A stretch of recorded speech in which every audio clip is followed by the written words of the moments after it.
نشوف الفيديو مشاهدينا الكرام ونعلق عليه.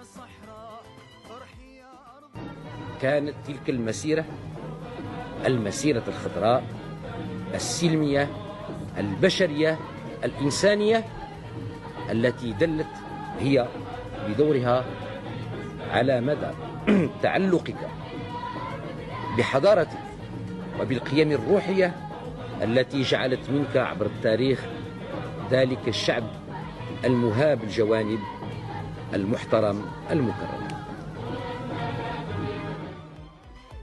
المسيرة الخضراء من التجديد إلى التغيير، مسيرة كبيرة المسيرة الخضراء. طبعا يوم تاريخي بالنسبة للمغاربة، كلام طبعا من والله الحكيم، يعني نتكلم عن الحكيم الحسن الثاني طيب الله ثراه. عندك محمد تفضل. والله يا عبد الله، شوف، اولا هذه مناسبة وطنية. صاحب الجلالة الحسن الثاني طيب الله ثراه تحدث عن المسيرة السلمية. 49 عام من التجديد والتغيير لمصلحة المغرب ولمصلحة صحراء المغرب، وأنا أعتقد المشاركة كانت مهمة جدا.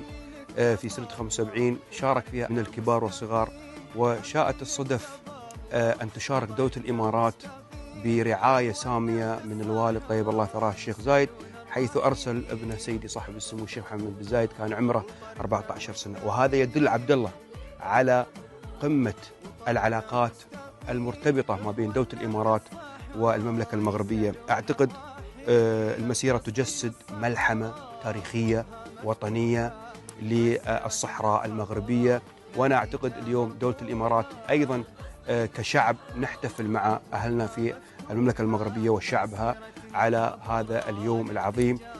49 عام من العطاء، 49 عام من الاستقرار، 49 عام من الحق الذي طالب فيه صاحب الجلالة طيب الله ثراه الحسن الثاني. وأيضا في نفس الوقت الداعم الأول لهذه المسيرة اليوم هو الملك محمد السادس وولي عهده الأمين، أطال الله في عمرهم، وتبقى إن شاء الله الصحراء المغربية، والله يحفظ المغرب وشعب المغرب وتربطنا فيهم علاقات قوية جدا، والله يديم علينا عز المغرب وعز الإمارات.